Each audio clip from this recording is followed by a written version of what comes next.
Good morning.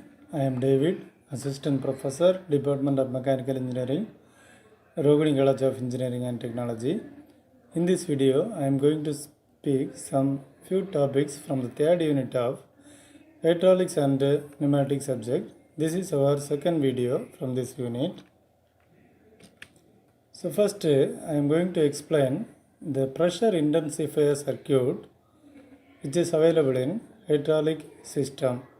Pressure intensifier. First, you want to know what is meant by intensifier. Intensifier means suppose every hydraulic system produces one hydraulic pressure. Suppose the pressure required, that is the pressure produced by the pump is not enough to operate the hydraulic systems, means we are introducing pressure intensifier. So intensifier means it is a device which is used to produce more than the pressure which is produced by the hydraulic pump. So in this type of application we can use pressure intensifier. So pressure intensifier are boosters or devices used to generate pressure greater than those achievable with the standard hydraulic pumps alone. They take the inlet flow from the pump and intensify the pressure. Intensify means multiply the pressure. The specified cutout of the intensifier is shown in figure. So here this is the primary pressure source. This is a piston and this is also second piston. These two pistons are connected in a single shaft. Now when the pressure is acted in this side, one force will be created on the both pistons. Now the force is same because the two pistons are connected in a single shaft. Now the pressure created in the lower area is more than this area because the force only the same, but pressure will not be same. P1 is not equal to P2, but F1 is equal to F2 because of the reduced area, more force we get at the outside. So secondary pressure we get more. So this is a single acting pressure intensifier circuit. So already we have seen this arrangement. This is a large area piston. This is small area piston. So these are DCV. So these are the basic components. Reservoir, pump, pressure relief valve, basic components DCV which is available. So here in one position of the DCV, the fluid will enter into the large area of the piston. At that time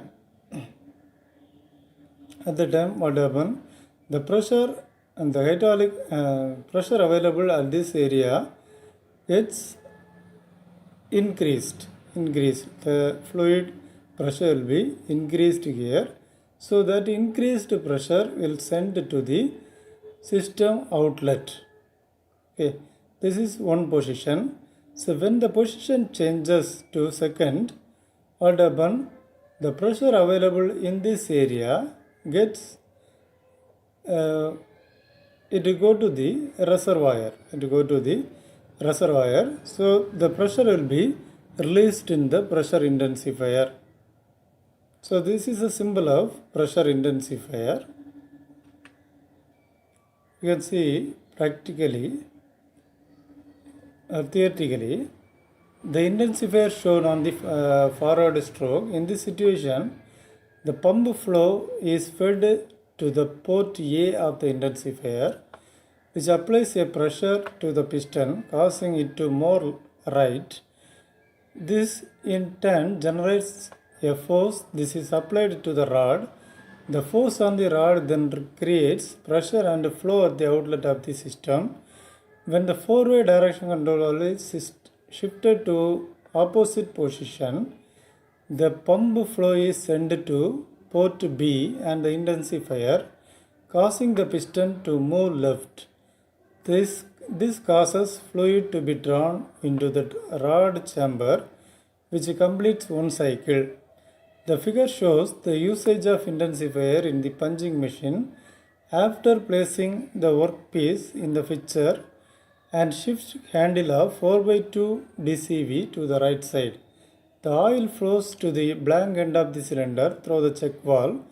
When the pressure in the cylinder reaches sequence valve pressure setting, the sequence valve opens and supplies the flow to the intensifier.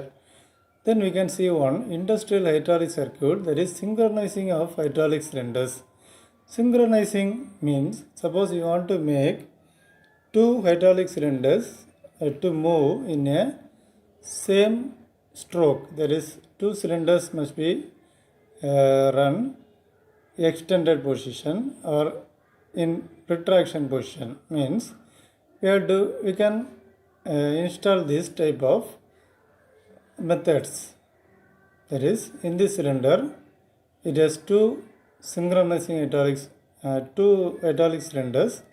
This is cylinder 1, this is cylinder 2. It is operated by 4/3 DCV.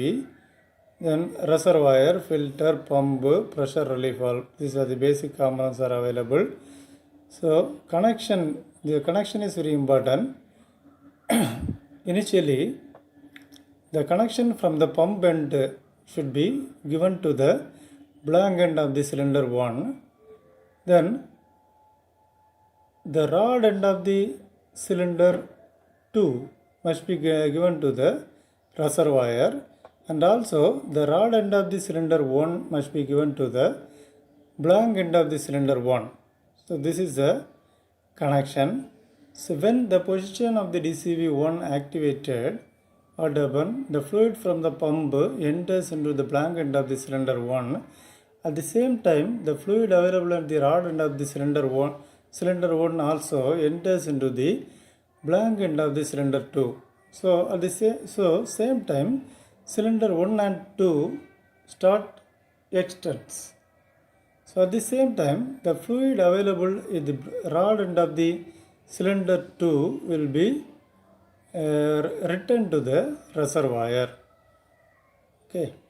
So when the position changes to second position or third position, pump flow will be converted into the blank rod end of the cylinder 2. So it retracts. So at the same time, the fluid available at the blank end of the cylinder will enter into the rod end of the cylinder 1. So this cylinder also retracts now. So this is theoretically it was available. Just to go through it and find out. Thank you.